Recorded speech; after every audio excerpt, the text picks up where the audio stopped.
Bien, bonsoir à tous. En tant que directeur général de l'IAE, je suis chargé de faire un petit mot d'accueil pour vous. Donc, je suis évidemment ravi de vous accueillir sur le campus de la manufacture des tabacs de l'Université Lyon 3 pour cette conférence. Alors, moi, elle m'intéresse vraiment à deux titres. D'abord parce que quand on parle d'intelligence artificielle et de digitalisation pour un spécialiste des systèmes d'information et de l'informatique, évidemment, ça a un sens. Et également parce que elle marque le début d'un partenariat qui est extrêmement récent, puisque cet après-midi, à 16h30, on a signé un partenariat avec les prestigieuses universités de Berkeley. C'est pour ça que nous avons ce petit drapeau ici. Et donc, partenariat qui va débuter par cette conférence, mais qui va évidemment avoir d'autres volets, et notamment le fait que des étudiants de notre master MCCD, dirigé par Sonia Capelli, qui a disparu, non, elle est toujours là-bas, et donc qui permettra à des étudiants de ce master d'aller faire une année à Berkeley et éventuellement d'avoir une expérience professionnelle là, dans la Silicon Valley. Donc évidemment, c'est quelque chose de très important pour nous. Et à ce titre, je profite de cette occasion qui m'est donnée pour remercier tous ceux qui ont permis que ce partenariat soit possible. Donc je pense évidemment à nos collègues de Berkeley, et notamment Frédéric Verlet qui est ici, et puis il doit y avoir John quelque part, je ne sais pas, il est là, voilà, je les salue tous les deux. Et également évidemment du côté de l'IAE Lyon, eh bien, je pense à Anne-Sophie Guéot, à Sonia Capelli, à Anas Nidam, qui ont œuvré pour que tout soit possible ce soir, et donc à l'avenir on puisse développer plein de choses ensemble. Voilà. Donc je vous remercie d'être là, et puis je vous souhaite une très belle conférence, et je laisse la parole à notre Madame Loyal, Sonia Capelli.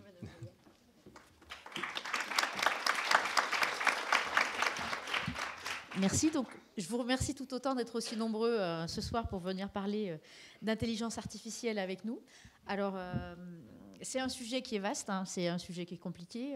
Par exemple, je crois qu'on a reçu un petit mail de quelqu'un la semaine dernière nous disant « Arrêtez de parler d'intelligence artificielle, ça n'existe pas ». Il y a eu un article dans Le Monde aussi la semaine dernière qui disait la même chose.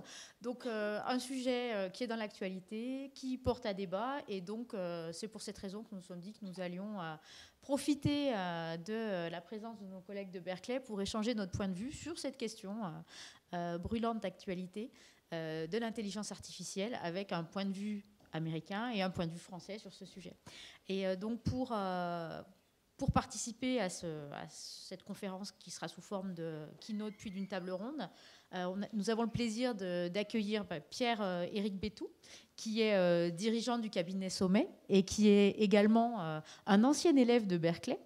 Pour ceux qui auraient envie d'avoir des retours d'expérience sur comment passer une année d'études aux États-Unis et comment avoir un retour sur investissement de cette année, eh bien, je pense que vous pourrez aussi échanger au moment du cocktail avec M. Bétou autour de ce sujet.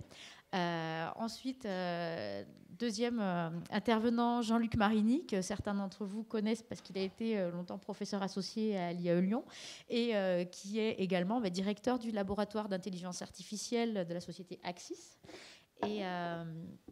Et donc, enfin, Frédéric Verlet, qui est associé de Dean, c'est ça, chez Berkeley Extension. J'ai respecté le titre.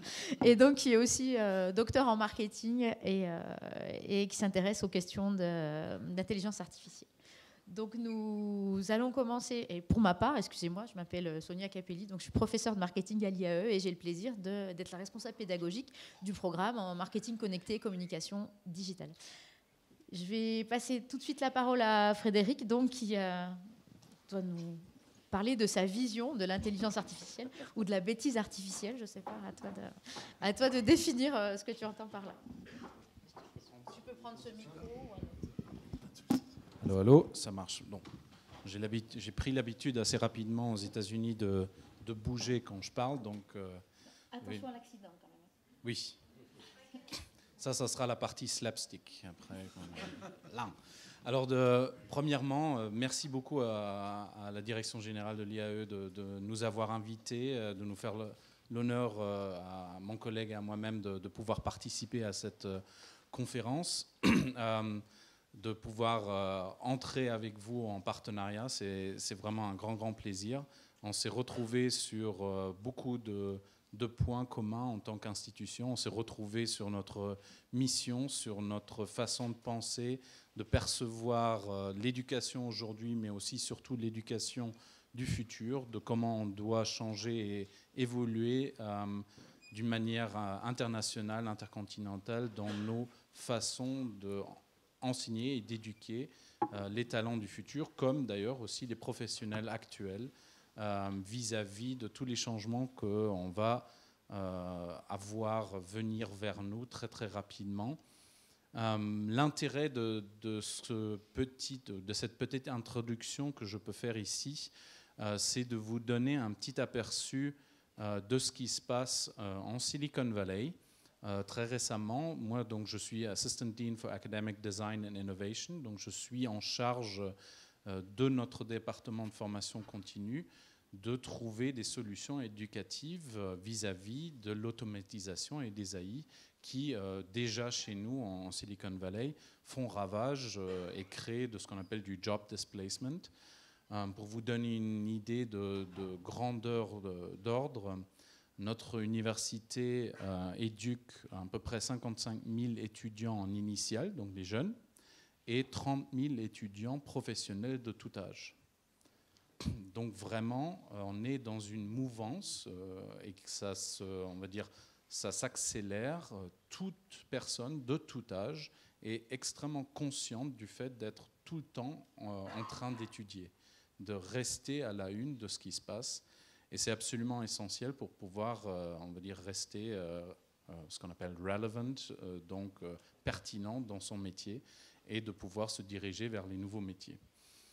Je sais, moi-même, je suis franco-allemand, donc j'ai grandi en Allemagne, j'ai fait mes études en sciences en Allemagne, puis j'ai changé en France, j'ai fait mon doctorat en management, en gestion à Paris 1, et donc j'ai cette vision, on va dire, européenne. J'ai depuis plus d'1 an et demi aussi donc cette expérience plein temps aux États-Unis, en Silicon Valley.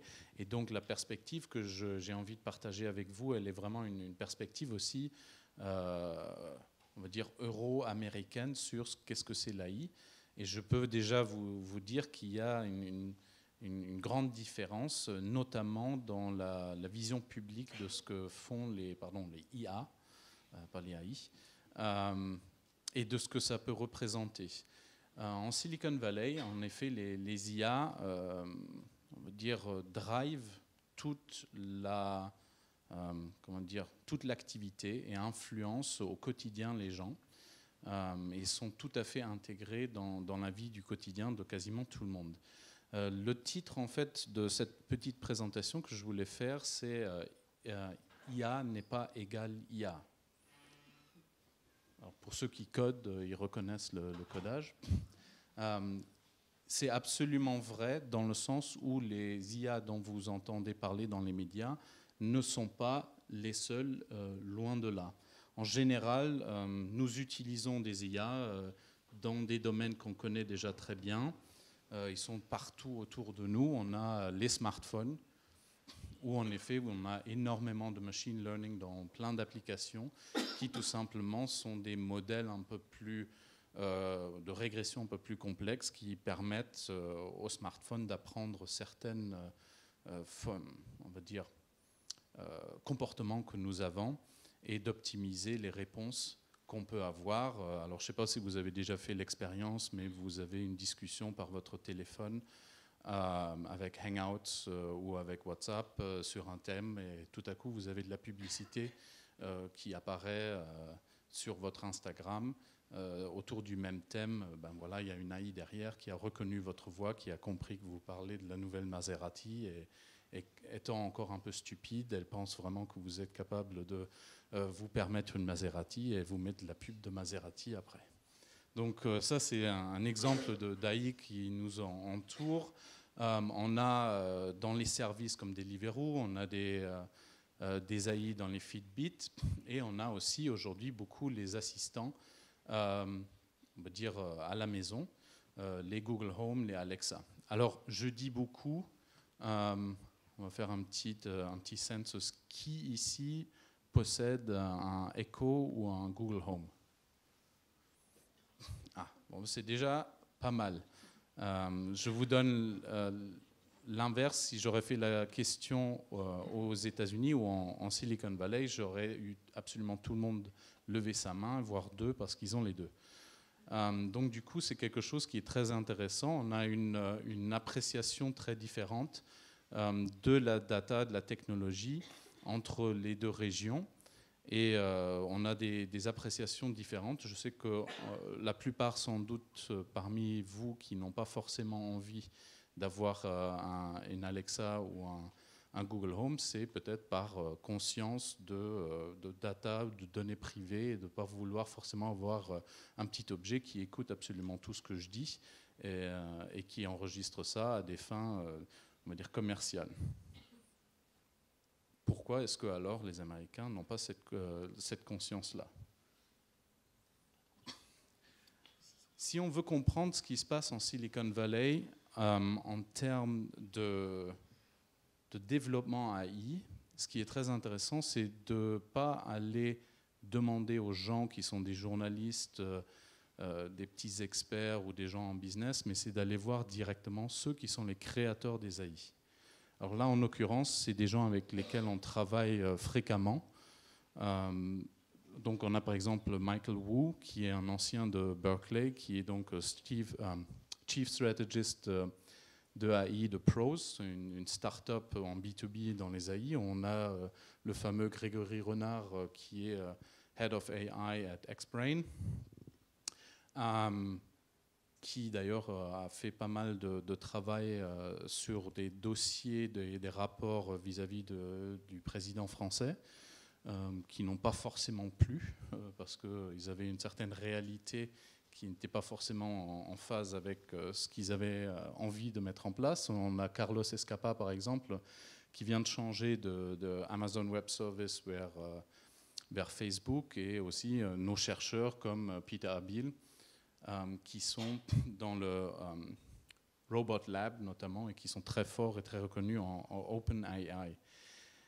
Si on parle des tendances AI et on demande à ces gens-là, ce qui est très intéressant, c'est que spontanément, chacun de sa manière, font des retours qui sont un peu comme celui-ci qui nous a été fait de Grégory Renard, qui disait, tu sais, un jour sur deux le matin, quand je me regarde dans le miroir, je me fais peur. Et c'est très très sincère, et en effet, ça explique pourquoi on met tous, c'est-à-dire les ingénieurs d'AI, on met tous en open source. Parce qu'on est absolument persuadé qu'il est nécessaire de partager cette technologie-là, puisqu'elle est tellement puissante qu'elle va transformer absolument tout dans notre société. Le problème des AI, c'est que contrairement aux dernières révolutions industrielles, très peu de gens les comprennent. La dernière révolution industrielle, on peut encore suivre comment ça fonctionne un transistor, on peut encore suivre comment ça fonctionne la technologie qui est dans un téléphone, qui est dans une télé, et ainsi de suite. La deuxième révolution industrielle, tout le monde parmi nous a encore appris comment ça marche une machine à vapeur, tout le monde pouvait suivre à peu près. La révolution industrielle qui est en train de commencer, la quatrième, si vous allez dans la computation quantique, si vous allez dans les systèmes neuronaux artificiels, alors là, vous avez tout de suite à peu près 90% ou 99% de la population qui décroche. Donc c'est vraiment une différence très marquante. Et donc du coup, les gens qui sont dedans, eux-mêmes, disent que c'est d'une importance phénoménale de partager cette technologie. Et non seulement parce qu'elle est puissante, mais aussi parce qu'elle suit la loi de Moore. Alors, je ne sais pas si vous avez déjà entendu de ça. Moore lui-même était donc un des fondateurs de Intel, et ils ont constaté, ce n'était pas de la grosse théorie, hein, ils ont juste constaté dans leur usine qu'ils étaient capables de produire ou doubler le nombre de transistors sur un processeur tous les ans sur la même surface, c'est-à-dire avoir en fait une croissance de capacité de computation, de calcul qui doublait tous les ans. Donc c'est une croissance exponentielle. Donc c'est cette loi-là, si vous avez une ligne logarithmique en verticale, vous avez une ligne droite, la capacité d'un ordinateur de calcul augmente d'année en année en doublant à chaque fois. Donc aujourd'hui, nous avons des processeurs dans un ordinateur comme ça, le i7, il s'appelle i7 parce qu'il a 700 millions de transistors sur la surface, ou un i5, il en a 500 millions. Et les nouveaux GraphCore que vous pouvez avoir dans un ordinateur un peu plus poussé aujourd'hui, autour des 1000 €, ils ont à peu près 2,5 milliards de transistors. Et là, on est encore sur, on va dire, du binaire, on n'est pas encore sur le calcul quantique. Qu'est-ce que ça veut dire si le développement des AI suit la loi de Moore? Ça veut dire que la capacité de réflexion et de calcul, on va dire, d'une AI double d'année en année. Ça veut dire qu'une AI, le jour où elle arrive au même niveau qu'un humain, une année plus tard, elle sera 2 fois plus intelligente. 2 ans plus tard, 4 fois. Et c'est ça ce qui inquiète les ingénieurs d'AI. Ce n'est pas qu'on n'est pas capable de l'enseigner ou qu'on ne serait pas capable de tout le comprendre, c'est la rapidité. C'est un peu similaire que la problématique du réchauffement global. Ce n'est pas le fait que ça arrive qui est tellement le problème, c'est la vitesse à laquelle ça se passe. Ça veut dire que si nous, on est dans un mode de vie où on se dit, bon, j'apprends pendant mes années d'études et puis c'est bon, les 60, 80 années qui suivent, tranquillou, j'ai plus besoin de continuer à me former, j'ai pas besoin d'innover, je fais mon poste, je suis dans mon poste, je suis tranquille. Avec cette mentalité de, on va dire, avancer et de digitaliser, on va dire d'innover de génération en génération, elle n'est pas du tout en phase avec la vitesse du développement de la technologie. Et la technologie n'attend pas, donc ça veut dire que concrètement, si elle développe tellement vite, si moi j'ai pas envie de suivre ce qui va se passer, c'est que la technologie va aller plus vite que moi-même, et donc du coup pouvoir faire des choses à un moment donné que moi-même je ne serais incapable de faire. Pourquoi est-ce qu'on on va dire, ne parle pas souvent de ça? C'est parce qu'aujourd'hui, ce qui est mis en avant au grand public, c'est ce qu'on appelle les narrow AIs. Donc c'est vraiment des modèles assez simples, des modèles de régression, on va dire, complexes, mais encore assez simples, qui sont entraînés sur on va dire, une fonction très spéciale. Donc reconnaître, par exemple, les traits faciaux. Si j'ai 1 million de photos de visages et à chaque fois j'ai des personnes qui indiquent voilà les yeux, voilà les lèvres, voilà le nez, et ainsi de suite, je peux entraîner un modèle, former un modèle pour que la 1,000,001e personne soit reconnue automatiquement. Et toutes les personnes après vont être reconnues automatiquement. Donc c'est de l'entraînement très basique. C'est la même chose pour Alexa et Google Home. Avec 1 million de gens qui disent OK Google, et à chaque fois on apprend au système que c'est le mot OK et c'est le mot Google, toutes les personnes plus tard qui vocalisent, qui disent OK Google sont reconnues automatiquement par le système. Donc ça c'est ce qu'on appelle une narrow AI, c'est des systèmes assez simples, et c'est là justement où on dit voilà, parler d'intelligence artificielle, c'est un peu limite, parce qu'il n'y a pas vraiment de réflexion derrière, c'est vraiment une colonne de questions, une colonne de réponses, et puis voilà, on a son narrow AI. La réalité, c'est que ça, c'est juste la pique du iceberg. La majorité des entreprises et des labos de recherche qui sont en AI s'intéressent aujourd'hui à on va dire, au développement de ces narrow AI vers une AI généraliste. Et on a des entreprises françaises qui étaient très fortes dans ce domaine. Donc ils ont pris ce système d'apprentissage spécialisé et ils l'appliquent à beaucoup de fonctions différentes. Donc ils créent un assemblage de fonctions spécialisées qui peut se traduire par exemple en un robot qui est capable de reconnaître des émotions, de reconnaître des visages, de reconnaître la voix, et en mettant tout ensemble, on arrive à créer un ensemble qui permet d'avoir déjà un certain niveau d'interaction. Et ça, c'est déjà très ancien. Aldebaran Robotics, les Français, en 2006 jusqu'en 2010, on était champion du monde en ça. On avait les AI les plus avancés en détection d'émotions, en détection faciale et ainsi de suite. On était en 2006 capable d'avoir toutes les fonctionnalités de Alexa et Google et encore beaucoup mieux que ça. Et en revanche, on les mettait dans un petit robot qui ne se vendait pas du tout, parce que c'était 5 000 € la pièce, et les gens ne savaient pas quoi en faire. Notamment ici en France, les gens refoulés, n'étaient pas très intéressés par cette technologie-là. Du coup, la marque s'est fait racheter par des Japonais. Ils ont pris le petit robot, ils en ont fait le plus grand à droite qui s'appelle Pepper. Ils l'ont vendu à 2 000 $. Les premiers 1000 étaient vendus en 60 secondes.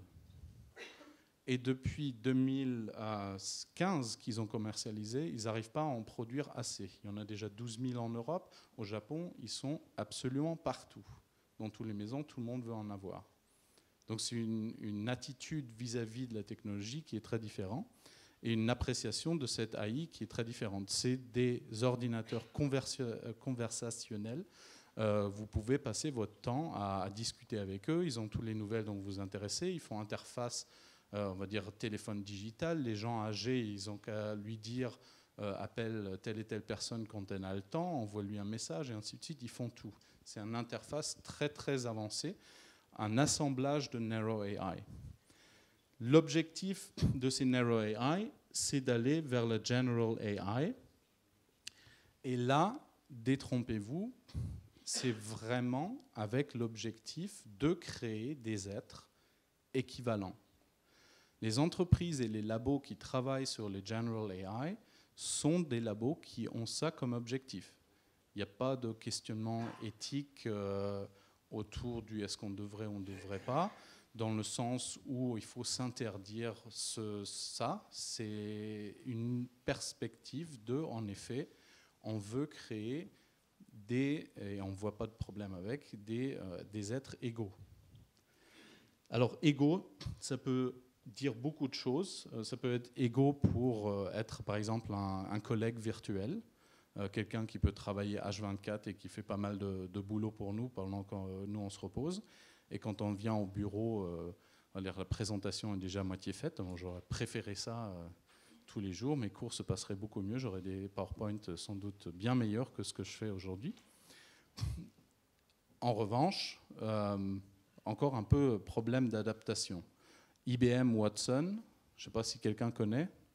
IBM Watson était prévu en tant que collègue virtuel. Ils ont commencé la commercialisation de ça en 2011. Donc c'était un collègue virtuel, je peux lui parler sans problème.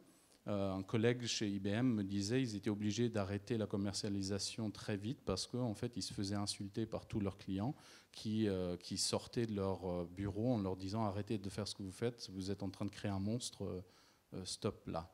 Et personne n'a acheté ça, et donc ils étaient obligés de créer des interfaces souris, clavier, pour pouvoir vendre certaines fonctionnalités de Watson. On a le collègue virtuel, mais on a aussi l'objectif très clair de nous remplacer dans nos fonctions. Alors je pense que vous connaissez peut-être le robot, là, le Atlas 2, qui a fait fureur parce qu'il a réussi à faire un saut salto en arrière. Je ne sais pas pour ceux qui l'ont vu, sinon faites un Google sur Atlas 2 de Boston Dynamics. Donc c'est assez impressionnant parce qu'on a déjà à peu près 99% de la population humaine qui ne sait pas faire un salto arrière. Donc là, on a déjà un robot qui a un avantage physique sur pas mal d'humains. Mais je pense qu'on serait tous d'accord qu'on aimerait bien que des robots nous remplacent sur des fonctions d'aller en guerre. Et c'est bien clairement l'objectif de cette entreprise-là, c'est de créer des robots qui peuvent envoyer en bataille plutôt que d'envoyer des humains. Mais encore une fois, c'est bien ça l'objectif de ces robots-là. Et finalement, on a les robots qui sont, ou les AI qui sont à objectif d'être des réceptacles pour nous. Vous avez Hanson Robotics qui déjà très tôt a développé une première AI quasi humaine en 2006 qui s'appelait Jules. Elle est très connue aujourd'hui pour Sophia. Il y a pas mal de fureur autour de ce robot-là que vous voyez. C'est un robot qui a eu la citoyenneté de l'Arabie Saoudite. Donc c'est le premier robot qui est un citoyen d'un pays. Et en revanche, plus intéressant que Sophia, un autre projet dont il ne parle pas trop, c'est Bina 48. Bina 48, c'est le premier projet de clonage de personnalité. Donc en fait, c'est un robot qui ressemble, une AI, qui a un extérieur qui ressemble à cette femme. Et à travers des discussions pendant des heures et des semaines et des mois et des années, il adopte tout le savoir de la personne et sa personnalité, c'est-à-dire ses attitudes vis-à-vis des choses dont il discute, avec l'objectif de pouvoir complètement émuler, c'est-à-dire le jour où la personne meurt, le robot a quasiment absorbé tout ce qu'il pouvait et est capable de continuer à vivre avec les mêmes mémoires, avec les mêmes attitudes, avec le même type de personnalité que la personne réelle. Derrière ça, vous avez le Graal. Pour beaucoup d'entreprises, c'est les super AI. Et donc là, vous pouvez déjà imaginer où on va. Les super AI, on avait une première aperçu avec Watson qui était... c'est pas encore vraiment une super AI, mais ils ont une capacité d'analytique et vraiment l'objectif d'y aller. Et ils travaillent beaucoup sur les ordinateurs quantiques qui auront donc la capacité de calcul qui va dépasser la capacité d'un cerveau humain. L'objectif, encore une fois, détrompez-vous, est très très clairement de dépasser les capacités cognitives humaines, et c'est très soutenu par beaucoup de chercheurs, puisqu'ils constatent, vous avez par exemple les fameux physiciens Hawkins et ainsi de suite, qui cherchaient la formule universelle, et qui eux-mêmes constataient que malgré être des génies et malgré être dans des groupes de génies, ils n'arrivaient pas à avoir assez de capacité de calcul dans leur propre cerveau pour pouvoir trouver la solution. Alors du coup, super engagés à développer des super AI, donc des intelligences artificielles capables de réfléchir comme un humain, mais avec une capacité de stockage, de calcul supérieure, pour pouvoir enfin résoudre des problèmes, on veut dire, de compréhension de notre univers, au-delà de ce qu'on est capable de faire en tant qu'humain. Et ça, c'est aussi une réalité. Vous avez pas mal de gens en Silicon Valley qui œuvrent pour pouvoir, et ça peut sembler brutal, mais c'est une réalité, remplacer l'humain biologique par une machine. Donc c'est cette idée de cloner l'humain et tout ce qui est l'humanité, le mettre dans une machine, plutôt que de continuer avec, entre guillemets, ce que ces gens considèrent des défauts biologiques qui empêchent l'humanité de passer à la phase prochaine. Donc la question, pour terminer, pourquoi aujourd'hui, alors que déjà en 2006, 2010, 2011 et ensuite on avait des AI extrêmement avancés, pourquoi aujourd'hui on commercialise encore des AI très simplistes comme le Alexa et le Google?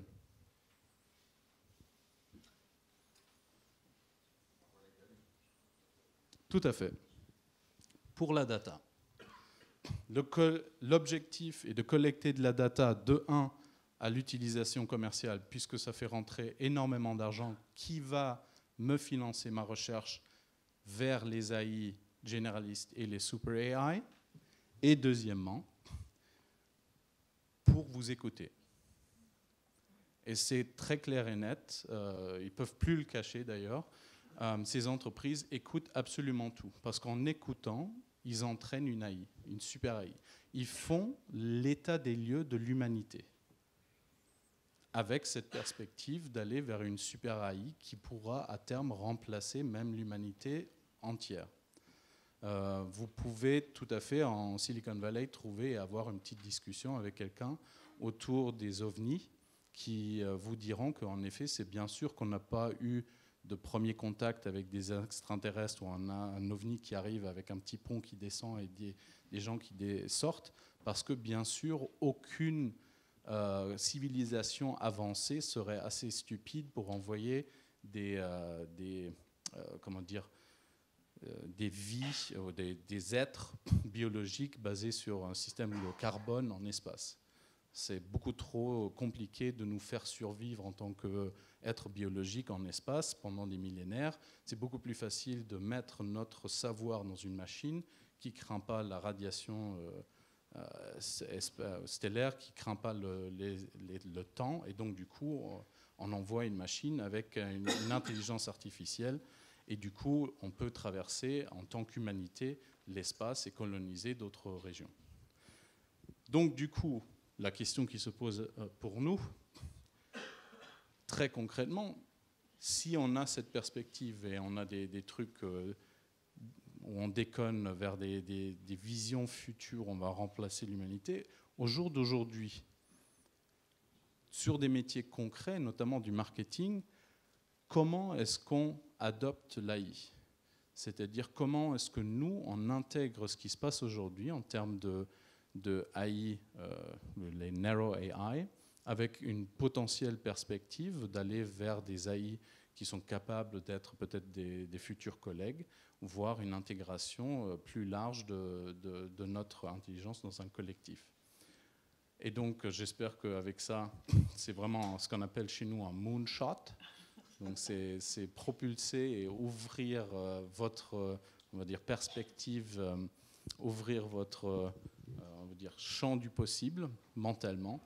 Et donc du coup, ravi de lancer avec ça cette discussion qui sera sans doute plus pratique et plus terre-à-terre sur le développement des métiers du marketing vis-à-vis les AI.